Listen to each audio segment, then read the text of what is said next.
আমার ললিপপ। তোর কাছে একটা ললিপপ? এই দেখ আমার কাছে দুটো ললিপপ। আমার ললিপপটা পড়ে গেল। দাদা তুমি একটা ললিপপ আমাকে দেবে? কি আমি তোকে ললিপপ দেবো? যা এখান থেকে। দাদি তুমি আমাকে একটা ললিপপ কিনে দেবে? দেখতে পাচ্ছি না আমি কাজ করছি, যা এখান থেকে। আমাকে কেউ ভালোবাসছে না। কি হয়েছে সোনা? আমাকে দাদাও ললিপপ দেয়নি, দাদিও ললিপপ দেয়নি। আচ্ছা ঠিক আছে, মন খারাপ করো না, আমি দেখছি। দাদা একটা ললিপপ দিন তো। এই নিন। ক টাকা দাদা? 5 টাকা। দাদা আমার কাছে তো 3 টাকাই আছে, 2 টাকা পরে দিয়ে যাব। হ্যাঁ আচ্ছা ঠিক আছে।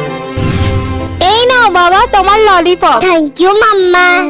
আমার মার জন্য একটা লাইক করে যাও।